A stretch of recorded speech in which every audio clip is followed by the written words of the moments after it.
Hey guys, here's a new update for the Blender 2.8 add-on Fast Carve. I added some new features. The first one is using the 3D cursor as center for the circle primitive, which can be very helpful. I start with the default cube again for demonstration and set the cursor to the active face like that.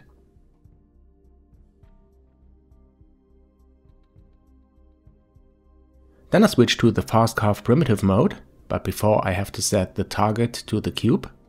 Okay, then I press P to switch the type to the circle as primitive, and when I start to draw the circle, its center is at the mouse cursor. Okay. But now you have the possibility to press the C key and change the center to the 3D cursor, and now when you draw the circle, it is centered to this. And what you can also do now is to, for example, set the cursor to the midpoint of an edge in edge selection mode, and then you go to Object and Primitive mode, paint in the circle, and after that execute a boolean operation like difference, and you can be sure that you cut into the cube from the exact midpoint.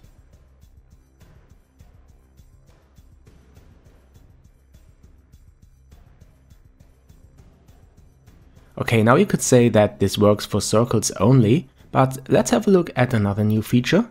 You can define the number of segments of the circle now by scrolling the mouse wheel. And with this feature you have the possibility to create a variety of shapes like triangles, squares and many other shapes. Here I create one that has 6 segments.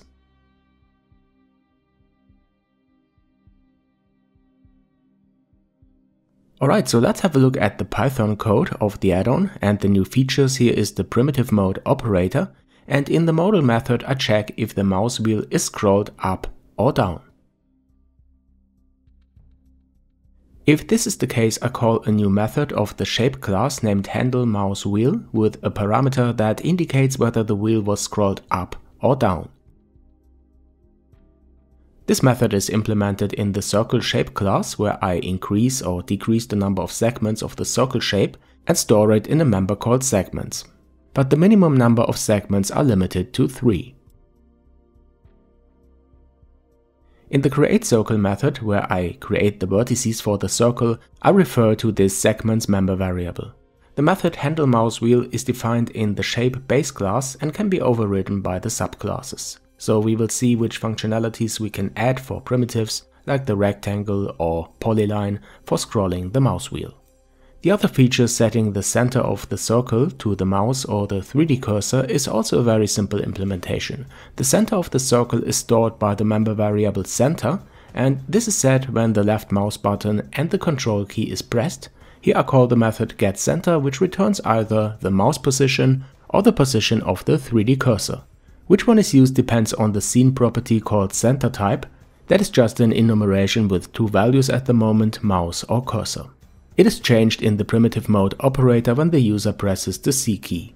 So you can see it's not a kind of black magic, it's just object-oriented programming with Python. The link to the add-on is added to the description below. Go ahead and download it for free. If you'd like to support the development, consider being my patron, this would really help a lot. Don't forget to subscribe to my channel if you haven't already. Stay tuned, thanks for watching, and I'll see you soon here on JNM.